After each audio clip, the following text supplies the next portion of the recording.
Thank you for your testimony and also for the Coast Guard's continued efforts, as we've heard here today, to combat drug trafficking and criminal activity on the high seas. And I'm pleased that in March, Admiral Schultz announced that the first 2 offshore patrol cutters will be home ported at base Los Angeles, Long Beach, which is immediately adjacent to my district. And I thank you for that. And I know these cutters will provide the capability that the Coast Guard needs to continue this important mission.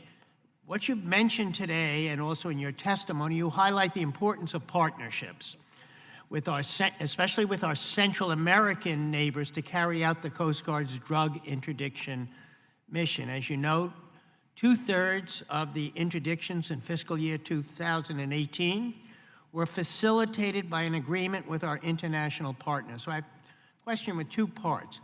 First part is, what can Congress do to support the Coast Guard's efforts to strengthen these relationships that you have with our partner countries? And I'm also concerned about our foreign aid to the Northern Triangle countries, El Salvador, Guatemala, Honduras. Has the President's plan to suspend payments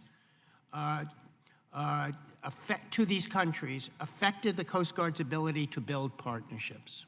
So the first one is, what can we do? And has now the potential shutting off of aid to these foreign aid to these countries, how will that affect your partnerships? Sir, let me maybe start responding to that question. Which part? The issue of partnerships, sir. They're all both partnerships. One is what we can do to strengthen them, and the other one is, have we seen now with cutting off of foreign aid going to affect them? So with respect to what Congress can do, as I mentioned in my opening statement, sir, I think it's important for members to get down and meet with our partner nations, see what they're doing, get an appreciation, a more in-depth appreciation for how committed our partner nations are. With respect to the second question, sir, about our partnerships with Central American nations. And the cutting off of aid, foreign aid.